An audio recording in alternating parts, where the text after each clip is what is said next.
오늘 이 말씀을 가지고 믿음은 행동이 증명한다라는 제목으로 함께 말씀을 상고해보는 시간을 가지려고 합니다. 1년 전이었습니다. 2023년 2월 8일에 여러분 너무 잘 아시는 것처럼 에즈베리 대학에서 놀라운 일이 일어났습니다. 휴즈 오디토리움 정기 채플에서 그냥 매주 드리던 예배였는데요. 그 예배에서 놀라운 일이 일어났습니다. 그 예배에서 시작된 부흥의 불길이 전 세계로 퍼지기 시작했고 성령의 역사하심이 지금도 이어지고 있습니다. 그래서 1년이 지난 얼마 전에 에즈베리 대학 공식 홈페이지에 글이 하나가 올라왔습니다. 학교 홈페이지 공식적으로 학교에서 쓴 글이죠. 함께 해주셔서 감사합니다. 이 부흥의 불길이 전 세계로 퍼졌는데 함께 기도해 주셔서 감사합니다 라는 내용과 함께 총장인 케빈 브라운 박사가 이런 내용을 썼습니다. 함께 예배하고 내가 그 자리에 있으면서 그리고 1년 동안 지나온 모든 시간들을 돌아보니까 무언가가 있음을 깊이 느낀다라고 썼습니다. 그러면서 그것은 놀라운 변화가 있고 놀라운 이끄심이 있는 무언가가 다른 것이 아니라 사람들인데 특정한 성격을 가진 사람들이 보였다는 것입니다. 부흥을 이끌어가는 그 사람들의 특징이 무엇이었냐면 이타적이었고 근본적으로 겸손한 사람이었고 높은 영적 온도를 가지고 있었고 거룩한 상상력을 가지고 있더라, 이렇게 얘기하는 것이죠. 여러분, 저와 여러분에게도 이것들이 있길 소망합니다. 이타적인 삶, 근본적으로 겸손한 사람들의 모습, 그리고 높은 영적인 온도, 그리고 거룩한 상상력이 풍성해지길 바라는 것이죠. 저도 성경을 보면서 이런 것을 좀 느꼈습니다. 무엇을 느꼈냐면 성경은 보니까 지도가 아니라 나침반이더라고요. 나침반. 그래서 방향을 알려줍니다. 그래서 하나님께서 역사들을 만들어 가실 때 이런 내용들로 주님께서 이끌어 가시는데 이것을 볼 수 있는 지혜, 영적인 눈이 필요한 것이죠. 그런데 그것을 볼 수 있으려면 무엇보다 성령의 충만함이 필요합니다. 성령의 충만함. 그러니까 성령이 에스겔서 우리 환상을 봐도 그렇지 않습니까? 성령의 강물이 흘러넘칠 때 발목에만 잠기는 것이 아니라 무릎에만 잠기는 것도 아니고 허리만 잠기는 것이 아니라 그냥 사실 무릎이나 허리나 뭐 이 정도는 걸어가기 좀 불편하긴 해도 우리의 어떠함으로 의지로 걸어갈 수 있지 않습니까? 그런데 정말 주님의 놀라운 일이 일어나려면 성령의 강물에 완전히 잠겨야 되는 것이죠. 그래서 내 힘과 내 방법으로 움직여지는 것이 아니라 완전히 성령께서 이끌어 가시는 대로 움직일 수 있는 하나님의 사람. 그래서 주님께서 어떻게 우리를 인도해 가시는가를 눈으로 볼 수 있는 영적인 무언가가 열리는 것이 필요하다는 것입니다. 저와 여러분에게도 이런 성령의 충만함, 하나님 일하심을 볼 수 있는 영적인 눈이 열리길 소망합니다. 우리 앞뒤 좌우에 계신 분들에게 그렇게 인사하시죠. 당신의 영적인 눈이 열리길 소망합니다. 네. 그래서 우리도 또한 에즈벨에서 일어난 영적인 부흥, 지금도 여전히 일어나고 있는 영적인 부흥의 일들이 우리에게도 동일하게 일어나길 원하고, 그리고 성령의 파도에 동일하게 타서 놀라움들을 경험하는 저와 여러분 되었으면 합니다. 저는 찬송가를 참 좋아하는데 그 중에 438장을 굉장히 좋아합니다. 가사 한번 같이 읽어보실까요? 시작. 높은 산이 거친 들이 초막이나 궁궐이나 내 주 예수 모신 곳이 그 어디나 하늘나라. 여러분, 이 가사 동의하십니까? 네. 높은 산이나 거친 들이나 초막이나 궁궐이나 이런 것들이 중요한 것이 아니고 우리에게 중요한 것은 주님과 함께 있냐는 것입니다. 주님과 함께 동행하면 그 어디나 하늘나라가 될 수 있는 것이죠. 그래서 우리 하나님은 사실 어디에나 계시지 않습니까? 그래서 우리는 어디서나 하나님의 나라를 누리며 살 수가 있습니다. 이 교회 안에도, 그리고 여러분이 살고 있는 삶의 터전에서도 하나님의 통치, 하나님의 나라의 삶을 살 수 있는 것이죠. 여러분, 요즘에 우리 부산 땅의 복음화율이 몇 프로인지 알고 계십니까? 한 몇 프로 정도 될까요? 네. 네, 부산의 복음화율이 12%입니다. 12%. 2007년도, 2008년도만 해도 7%, 8% 정도였습니다. 근데 많이 올라갔죠. 12%면. 그래도 사실 그냥 숫자로 보면 올라간 것 같지만 전체적인 흐름으로 보면 별로 높지 않습니다. 근데 저와 여러분은 이 12%에 속해 있죠. 12%에. 그런데 밖에 나가 보면 88%는 아직도 하나님의 나라, 하나님의 통치를 받고 살아가는 사람들이 아닙니다. 각자에게 주신 부르심이 있듯이 저에게 주신 하나님의 부르심이 있었습니다.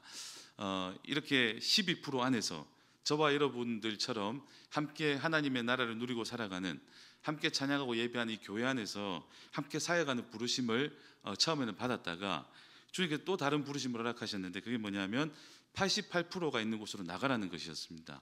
그래서 교회를 벗어나서 밖으로 나가서 학생들을 만나고 문화 공연들을 기획하고 예수를 모르는 사람들과 함께 여러 가지 일들을 만들면서 그 일들을 감당했었습니다. 그러다가 또 주님께서는 또 다른 부르심을 저에게 허락하셔서 12% 안으로 들어오게 또 하셔서 여러분과 함께 같이 예배하고 이런 사역들을 감당하고 있죠. 저는 이 12% 안에 있기 때문에 사실 함께 이렇게 소통하는 것이 너무 쉽지만 사실 여러분이 살고 있는 삶의 터전을 보면 12%에 속해 계시지만 88%의 사람들과 함께 살아가고 계시지 않습니까? 여러분 어떠십니까? 좀 편하십니까? 아니면 좀 힘드십니까? 12%의 신앙인으로서 88%의 사람들과 함께 살아가는 삶이 어떠신가요? 우리 옆에 분들한테 한번 물어보시죠. 편하십니까? 어떠십니까? 네. 혹시 여러분 그렇지 않습니까?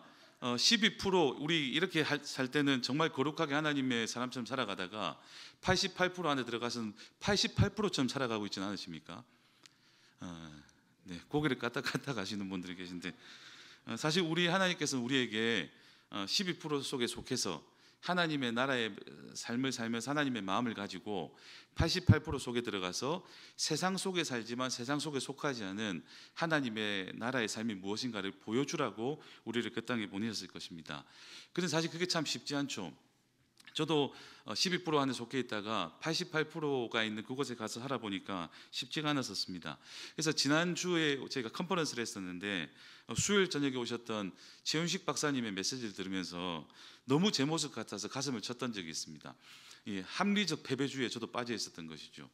너무 많은 사역들을 해왔고 너무 많은 경험들을 했는데 제 머릿속에는 이게 가능할까라는 생각이 계속 있었던 것입니다. 내가 지금 이 안에서 또 힘든데 밖에 나가서 부딪히고 살아가는 것이 가능할까? 괜찮을까? 내가 이렇게 많이 해봤는데 안 되던데 내 신앙의 선배들도 했는데 안 되던데 성경 속에 보니까 또 안 되던데 어떻게 보니까 예수님도 12제자 못 바꿔가지고 실패하신 것 같아 보이던데 뭐 여러 가지를 보면서 계속 합리적으로 내 삶을 판단하고 있는 모습을 봤었습니다. 사실 합리적인 것이 나쁜 것은 아니지 않습니까? 정확하게 판단하는 것. 그런데 저는 그 말씀을 들으면서 잘못됐다고 생각된 게 뭐냐면 합리적인 것을 가지고 하나님보다 앞서고 있는 것이 문제였다는 것입니다. 여러분 우리 하나님은 합리적인 것을 깨부수시는 하나님이시지 않습니까? 기적을 일으키신 하나님이시지 않습니까? 없는 것도 만드시고 죽은 자도 살리신 하나님이신데 계속 내 생각 내 방법에 갇혀가지고 머물러 있었던 것이죠. 그래서 하나님께서는 12%에 속해 있지만 88%에 들어가서 바꿀 수 있다, 변화시킬 수 있다, 하나님의 나라의 놀라운 일을 보여줄 수 있다라고 하시면서 우리를 보내셨는데 그러면 뭐 때문에 안 되는 것일까라고 생각해 보니 살아내지 않는 것이 문제였습니다. 그냥 내 생각, 내 방법에 매여가지고 안 된다, 안 될 것 같다라는 생각을 가지고 살아내지 않는 것이죠. 이런 것으로 무언가 일어날까? 안 될 것 같은데? 막 이런 것들. 많은 집회해봤는데 안 되던데? 많은 예배해봤는데 안 되던데? 여러분 호세아 6장 6절 한번 보십시다. 앞에 띄웠습니다. 같이 한번 읽겠습니다. 시작. 나는 인애를 원하고 제사를 원하지 아니하며 번제보다 하나님을 아는 것을 원하노라. 계속 띄워주십시오. 저는 이 말씀 보면서 좀 놀란 게 하나가 있었습니다. 하나님께서 싫어하시는 게 두 가지가 있다고 말씀하세요. 첫 번째는 제사고 두 번째는 번제입니다. 여러분 제사와 번제를 하나님이 싫어하신대요. 여러분 이해되십니까? 여러분 성경 처음에 펴가지고 창세기 읽을 때 재밌게 읽으시다가 출애굽기 넘어가 버리면 그 안에 엄청난 내용들이 많이 나오잖아요. 정말 이거 뭐 성막도 나오고 그러다가 레위기 들어가면 심각한 제사법 이런 것들 나오면서 뭐 지켜야 되는 것들에 뭐 나오면은 여러분 너무 고통스러워서 창세기가 덮고 이러지 않으십니까? 그래서 어떻게든 힘들게끔 배워서 호세아서까지 왔단 말이에요. 그런데 갑자기 이 얘기를 하시는 거예요. 제사를 원하지 않고 번제를 싫어한다고 얘기하시는 거죠. 이게 뭘까? 이게 뭘까? 왜 이거를 싫어한다 하실까? 그런데 사실 우리 하나님은 제사와 번제를 싫어하시는 것이 아닙니다. 우리 하나님 이것을 너무 좋아하셔서 우리에게 가르쳐 주셨어요.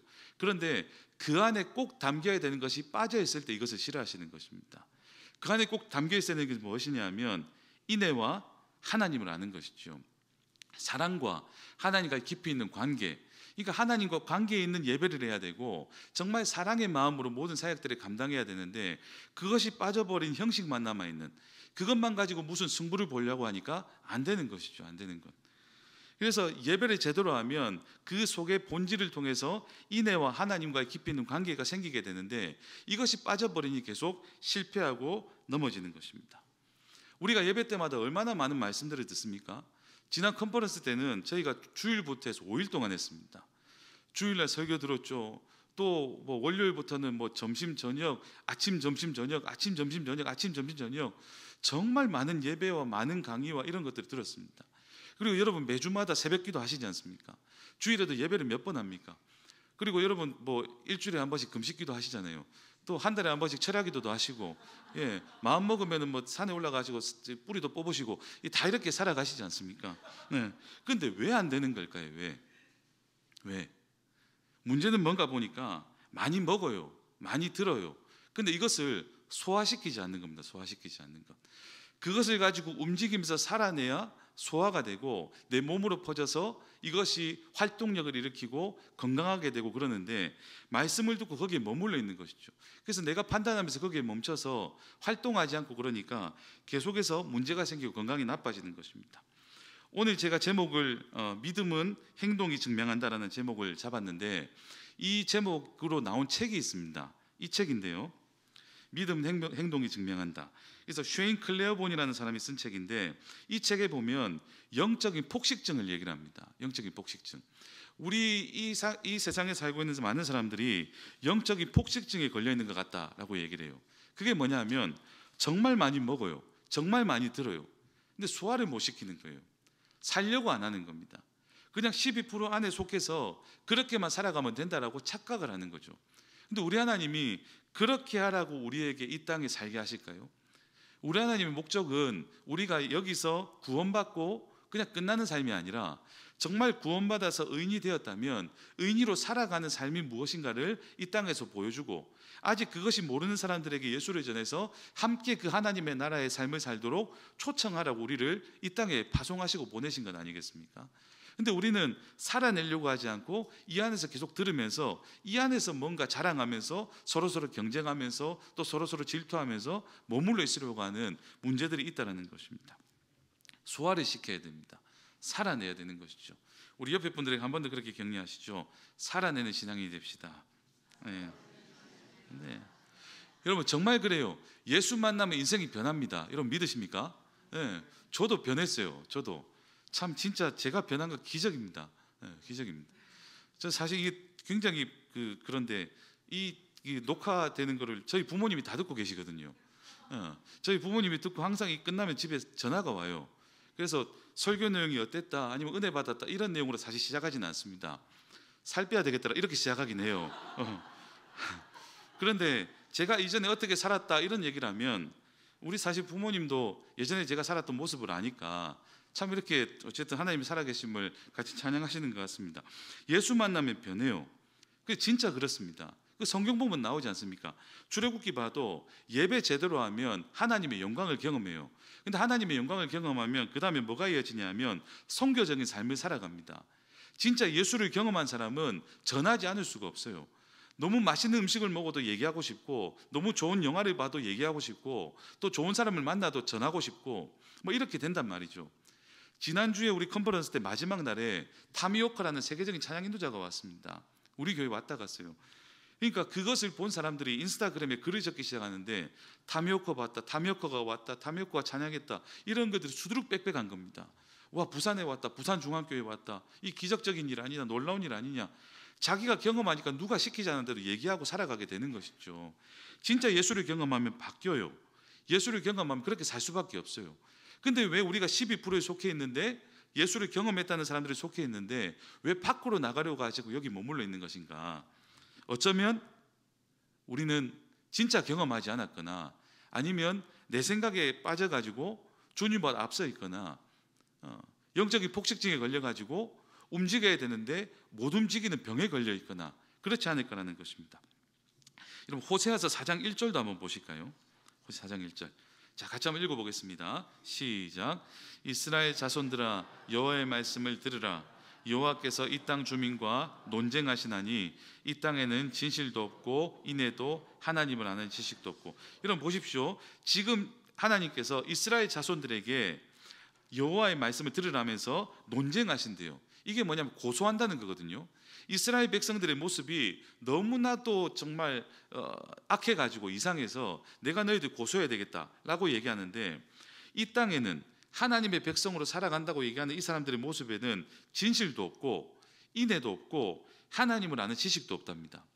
여러분, 그런데 이 호세아서가 쓰여진 시대와 이사야서가 쓰여진 시대가, 활동한 시대가 똑같거든요. 그 시대에 쓰여진 이사야서 1장을 보면 정말 많은 예배들을 드리는 내용들이 나옵니다.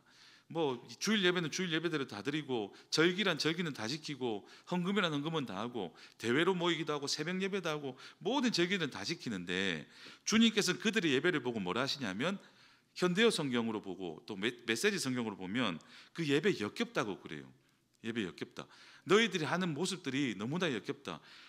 12% 안에 속해서 교회 와서는 정말 잘하는 것 같아 보이는데 밖에 나가서는 너무 아닌 모습들이, 가짜로 살아가는 모습들이 너무 역겹다라고 얘기해요. 그러니 어떤 결과가 나오냐면 호세아서 4장 2절의 결과인데요. 자, 2절 같이 한번 읽어보겠습니다. 시작. 오직 저주와 속임과 살인과 도둑질과 가는뿐이요 포악하여 피가 피를 뒤음이. 그 많은 예배들이 드리지만, 그 12% 안에 속해서 그 많은 예배를 드리고 나는 크리스찬입니다 얘기하지만 이들의 삶의 모습이 2절 같이 이제 나올 수밖에 없는 그런 삶을 살아가고 있다는 것입니다. 뭐 때문에 그럴까요? 뭐 때문에? 그냥 이곳에서 정말 주님을 경험했으면 그 말씀을 가지고 살아내는 삶의 훈련들을 계속해서 해야 되는데 그것을 하지 않는 것이죠. 그냥 이곳에서는 이렇게 살고 밖에 나가서는 그냥 또 다른 모습으로 사는, 이중적인 모습으로 살아가는 모습으로 멈춰 있다는 것입니다. 여러분, 지금 우리가 이제 앞으로 해야 되는 것은 하나님의 말씀과 은혜 많이 받아야죠. 그러면 그 말씀대로 살아가는 훈련도 우리에게는 필요한 것입니다. 그래서 저는 이 야고보서를 너무나 좋아합니다.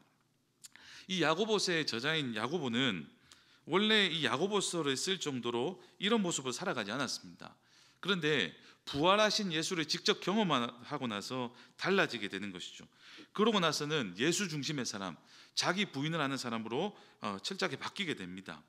이 야고보서를 쭉 읽어보면 삶에 대한 철저한 규정들이 많이 있습니다. 그래서 이 책을 읽어보면 이방인들에 대한 책이라기보다도 예수를 경험한, 예수를 알고 있는 저와 여러분에게 준 책이 분명하게 보입니다. 그런데 루터를 비롯한 복음적 관점에 길들여진 종교개혁 시대 이후의 사람들은 사실 이 야고보서를 별로 좋아하지 않습니다. 복음보다도 그냥 삶의 얘기, 뭐 실천적인 얘기들이 너무 많은 것 같아서 별로 좋아하지 않습니다. 근데 저는 그 말도 사실 동의하지 않습니다. 복음을 가진 사람이라면 삶과 이어져야 되는데 이 두 가지가 어떻게 분리가 되겠습니까? 그죠? 그래서 하나님께서 우리에게 이 말씀도 우리에게 주셨다고 저는 믿습니다. 그래서 우리는 이제는 복음을 들으면서, 말씀을 들으면서, 은혜를 받으면서, 그냥 경험하면서 이런 것도 너무 중요하지만 나는 어떻게 살아가고 있는가를 돌아볼 필요가 있는 것이죠. 그래서 한번 살펴보겠습니다. 자, 2절 한번 보겠습니다. 2절 같이 있습니다. 시작. 내 형제들아, 너희가 여러 가지 시험을 당하거든 온전히 기쁘게 여기라. 여러분 보십시오. 크리스찬의 삶에는 시험이 있습니다. 여러분 이거 동의하지 않는 분 이제 없을 겁니다. 크리스찬이 되고 나면 나에게는 아무런 문제가 없을 것이다, 고난이 없을 것이다, 엄청난 부를 누리고 평안하게 살 것이다, 이렇게 생각하시는 분은 없을 거예요. 예수 믿어도 고난이 있습니다. 이것을 인정하는 것이 필요해요. 이것을 인정해야 변할 수 있습니다. 내가 문제가 많아, 내가 연약해 라는 것을 인정해야지 배우고 성장하죠. 마찬가지로 내 삶에 고난이 있어, 또 이것을 인정하는 것은 너무나도 중요합니다. 그래서 일전에 제가 설교를 할 때 산토끼 노래 가르쳐 드렸지 않습니까? 기억나십니까? 1절 한번 같이 불러볼까요? 시작. 산토끼 토끼야 가느냐 뛰면서 어디를 가느냐. 이렇게만 노래가 끝나면 이 노래는 최악의 노래입니다. 질문하고 끝나잖아요. 토끼 어디 가니? 애들이 불러요. 이 무슨 의미가 있습니까? 그런데 정말 중요한 내용은 2절에 담겨 있어요. 2절 아시지요? 산 고개 고개를 같이 불러보겠습니다. 시작. 산 고개 고개를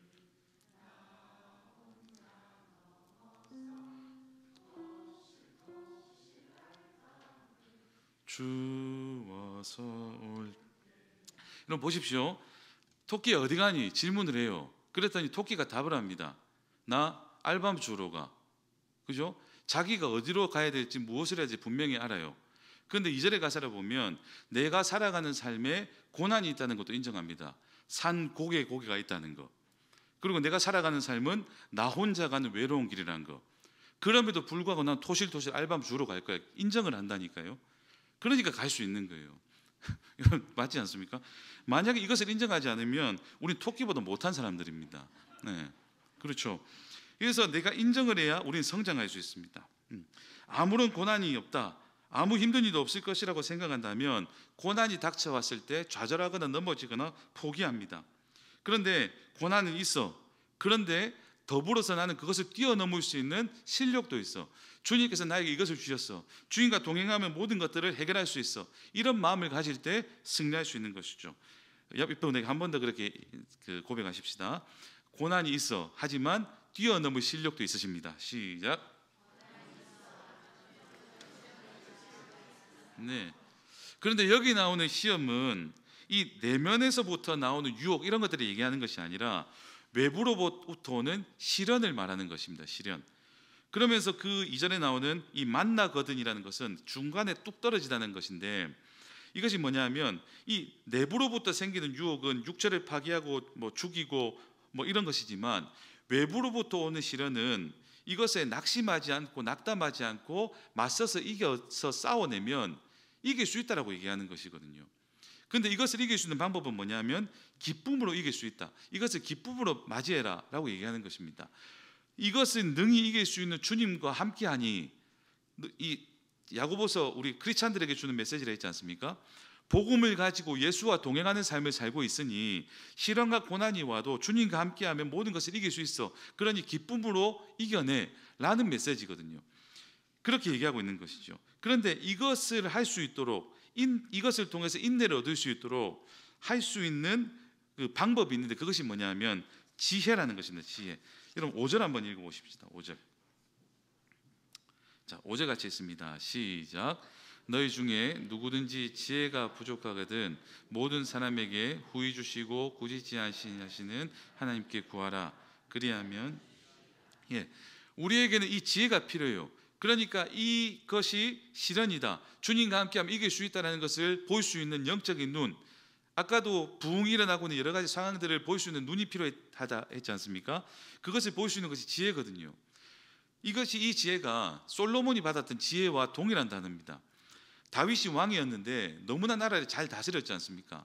초대 왕으로서 너무나 잘 다스렸어요. 이제 두 번째 왕으로서. 그런데 그 다음에 솔로몬이 왕이 돼야 되는 상황입니다. 근데 나이가 너무 어렸어요. 근데 아버지는 너무 잘 다스렸죠. 그러니까 겁이 나는 겁니다. 이것을 어떻게 다스려야 될까? 그래서 가가지고 기도를 합니다. 일천번제를 드리는데, 그때 하나님께서 나타나셔가지고 내가 너한테 뭘 해주길 바라느냐라고 했을 때 군사력을 구할 수도 있었고 불을 구할 수도 있었고 여러 가지를 구할 수 있었지만, 그때 솔로몬이 구했던 것은 두 가지였습니다. 나에게 듣는 마음과 분별력을 주십시오, 이렇게 구했거든요. 듣는 마음과 분별력. 근데 하나님께서 그것을 들으시고 뭐라고 이 두 단어를 하나로 만드셨냐면, 너가 다른 거 구할 건 많았지만 지혜를 구하는구나, 이렇게 얘기하셨어요. 지혜를 구하는구나. 그래서 지혜가 뭐냐면 듣는 마음과 분별력입니다. 그러니까 하나님의 음성을 들을 수 있는 이 마음, 그리고 어떤 얘기를 들을 때마다 분별할 수 있는 분별력, 이것이 지혜라는 것이죠. 그러니 이 시험을 이길 수 있는, 시험이 왔을 때 승리할 수 있는 이 방법은 지혜인데, 이 지혜는 우리가 주님 앞에 구하면 얻을 수 있다라고 우리에게 말씀하고 있다는 것입니다. 여러분, 이 세상을 우리가 크리스찬으로서 12%가 88% 안에 들어가서 살아가는 것 쉽지 않습니다. 그런데 이것에서 승리할 수 있는 방법은 지혜로 살아가는 것이지 않습니까? 지혜로. 근데 그 지혜는 듣는 마음과 분별력인데, 이것을 얻을 수 있는 방법은 주님 앞에 구하면 된다라고 우리에게 분명하게 말씀하고 있는 것이죠. 여러분 다시 한번 5절 보십시오. 다시 5절 한번 더 띄워주시겠습니까? 여기 보시면 너희 중에 누구든지 지혜가 부족하거든 모든 사람에게 후히 주신다. 이렇게 했어요. 후히 주신다. 그렇죠? 인색함이 없다. 그리고 질책하지 않는다. 이 두 단어가 합쳐진 단어가 후입니다. 후히. 주님께서는 부족해서 구하면 후히 주세요. 그리고 주시면서도 꾸짖지 않는다고 얘기하십니다. 꾸짖지 않는다. 그래서 우리는 당당하게 주님 앞에 구하면 됩니다. 12%의 사람이 88%에 들어가서 정말 하나님의 나라의 삶이 무엇인가를 보여줄 수 있는 방법은 지혜를 가져야 되는데, 이 지혜는 주님 앞에 구하면서 얻어야 돼요. 근데 주님 앞에 당당하게 구해도, 수차례 구해도, 계속해서 구해도 우리 주님은 절대 여기 대해서 꾸짖지 않고 풍성하게 주신 하나님이라고 말씀하고 있는 것이죠. 말씀하고 있는 것. 그런데 많은 사람들이 이것을 얻지 못해서 계속 88%에 들어가서 숨기며 살아가는 것은 야고보서 4장 2절에 나오는 이 모습 때문인데요. 같이 한번 읽어보십시오. 자, 같이 있습니다. 시작. 얻지 못하며 살인하며 시기하여도 능히 취하지 못함으로 다투고 싸우는도다. 너희가 얻지 못함은 구하지 아니하기 때문이요. 다른 것 때문이 아니에요. 구하지 않기 때문에. 네. 여러분, 여기서 구한다는 것은 뭐냐면 이 능동태 명령형 단어를 사용하고 있습니다. 그래서 주님께서 우리에게 주신 권리를 당당하게 사용하도록 적극적으로 사용하라고 명령하고 있는 것이 이 구하라 이 단어거든요. 그런데 우리가 이것을 구하지 않는 겁니다. 그냥 88% 안에 들어가 가지고 마음껏 구하면서 당당하게 살아도 되는데, 주님 승리할 수 있도록 지혜 주십시오라고 당당히 구해도 되는데 안 구하는 거예요. 겁을 내고 계속해서 멈추는 것이죠. 예전에 어느 집회에 가서 오셨던 강사님께서 그런 얘기 하셨었습니다. 그 목사님의 아들이 유학을 갔는데 학비를 비롯해서 생활하는데 참 힘든 겁니다. 그런데 부모님한테 짐을 줄까 봐 이 아들이 얘기를 못하고 있었던 거예요. 그랬는데 그것을 이 아버지가 알게 된 것이죠. 그래서 아버지 목사님이 그 아들한테 이렇게 얘기했다고 합니다. 아버지의 능력 또한 너의 능력이니 당당히 부탁할 거 있으면 부탁해라. 내가 할 수 있는 거 해줄게. 하지만 못할 때는 못한다고 얘기할게. 그러면서 함께 풀어가 보자. 우리는 아버지 하나님께서 모든 것을 가지신 분이시지 않습니까? 그 주님께 당당하게 구해도 되는 그런 권리를 가지고 있어요. 그렇게 주님께서 우리에게 그렇게 하라고 우리에게 명령하셨다니까요. 그래서 이 땅에서 살아갈 때 숨기거나 숨거나 하는 것이 아니라 당당하게 살아갈 수 있는 것입니다. 그래서 우리 하나님은 후히 주시고 꾸짖지 않는 그런 분이십니다. 그 하나님께 우리가 지혜를 달라고 구하면 우리 하나님은 분명하게 그것을 주시는 분이시라는 것이죠. 우리 하나님은 우리에게 발견되기를 원하시고 우리에게 주기를 원하시는 분이십니다. 그런데 우리 하나님의 모습을 보면 언제 어디서든 주님을 드러내기를 원하시는데, 사실 그런 거 있지 않습니까? 내가 잘 준비되고 믿음이 있어야 얻을 수 있다? 아닐 수도 있습니다. 여러분, 출애굽기 3장에 보면 이 모세의 그 떨기나무에 불이 붙는 사건 여러분 잘 아시지 않습니까? 그거 보시면, 성경 3장을 읽어보시면 이 광야에서 불타는 이 떨기나무를 그 모세가 봤어요. 근데 그것을 보고 모세가 신기하고 궁금해서 거기 갔습니다. 믿음으로 갔다는 내용이 안 나와요. 신앙이 정말 자라서 갔다는 내용이 없습니다. 근데 그냥 궁금해서 거기에 간 거예요. 근데 갔는데 거기서 하나님이 만나주시고 부르시고 일을 맡기시고 이 땅을 변화시키는 놀라운 사람으로 쓰시죠. 여러분, 우리는 궁금해서 갈 수도 있습니다. 그냥 형식적으로 참여할 수도 있습니다. 정말 마음을 다해서 그냥 갈 수도 있고요. 여러 가지 모습으로 갈 수도 있습니다. 근데 그때 하나님을 만나면 우리는 바뀌어요. 근데 우리는 너무 감사한 게 뭐냐면 우리 하나님이 어떤 분이라는 것을 우리는 이렇게 말씀으로 배우고 있는 것입니다. 모세는 모르고 갔어요. 근데 이제 우리는 알아요. 하나님 앞에 나아가서 우리는 부르짖고 구하면 주님이 주신다는 걸, 꾸짖지 않고 후히 주신다는 걸. 그럼 우리는 뭘 해야 될까요? 구해야죠. 하나님의 뜻을 구해야죠. 6절도 한번 보실까요? 같이 있습니다. 시작. 오직 믿음으로 구하고 조금도 의심하지 말라. 의심하는 자는 마치 바람에 밀려 요동하는 바다 물결 같으니. 오직 믿음으로 구하고 의심하지 말라고 얘기합니다. 의심하지 말라. 이것은 기도의 절대적인 조건에 대해 말하고 있습니다. 하나님께 그렇게 구했다면 당당하게 믿음으로 기다리라는 것이죠. 여러분께 정말 묻고 싶습니다. 여러분, 기도하시고 그 기도의 응답이 일어났는가 체크해 보시고 계십니까? 어떠신가요? 이전에 지난 학기 때 중보기도 학교를 했었는데 중보기도 학교 때 학생들한테 제가 여쭤봤습니다. 여러분 기도 많이 하시는데 그 기도한 내용이 응답 받았는지 체크는 하고 계시냐고. 생각보다 많이 안 하고 계시더라고요. 여러분 해보셔야 돼요. 그냥 주님 앞에 고쳐주세요, 이거 해결해 주세요 얘기하고 끝나버리면 이것이 정말 주님과의 소통인가요? 아니죠. 기도했으면 주님께서 응답하시는가, 이루어가고 계신가를 체크해 보셔야 돼요. 체크해 보셔요. 의심하지 않고 정말 신뢰하고 순종하는 마음으로 당당하게 그렇게 살아가라는 것이죠. 당당하게. 시선이 흔들리면 안 됩니다. 주님께 그렇게 구했으면 분명히 응답하실 거라는 확신을 가지고, 지혜를 구하면 분명히 주실 거라는 확신을 가지고 우리는 부르짖고 나아가야 되는 것이죠. 7절 8절도 한번 읽어보실까요? 자, 7절 8절 이어서 읽겠습니다. 시작. 이런 사람은 무엇이든지 죽기 얻기를 생각하지 말라. 두 마음을 품어 모든 일에 정함이 없는 자로다. 예, 의심하는 사람, 이런 사람은 얻을 수가 없습니다. 그리고 8절에 보는 것처럼 두 마음을 품으면 이룰 수가 없습니다. 이 두 마음은 두 가지 마음이에요. 응답 받겠다는 확신의 마음, 그것 말고도 또 다른 마음이 있으면 절대 이것에 대한 충만함과 응답을 받을 수 없다는 것이죠. 여러분은 어떠십니까? 여러분 어떠십니까? 우리의 믿음은 행동이 증명을 합니다. 그런데 이 행동을 하기 위해서는 당당한 믿음이 있어야죠. 12%가 88%에 들어가서 정말 하나님의 나라의 놀라운 일들을 이루려면 우리에게는 이 확신이 분명히 있어야 되지 않겠습니까? 그런데 여러분은 어떠시냐는 것입니다. 혹시 여러분 마음속에 두 마음이 있다면 오늘 같이 기도하는 이 모습 속에서 하나의 마음으로 다시금 회복되는 오늘 밤이 되었으면 합니다. 교회에서는 한 마음이 되는 것 같은데 밖에 나가서 두 마음이 되는 것 같아요 라고 한다면 주님 앞에 정직하게 고백하면서 한 마음으로 회복되는 오늘 이 시간이 되었으면 합니다.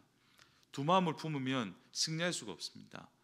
주님께 지혜를 구해서 그 지혜를 당당히 받고 세상으로 나아가 주님의 놀라운 일들을 주님의 시각으로 주님이 이끄시는 대로 이루어내는 하나님의 사람이 저와 여러분이 되었으면 합니다.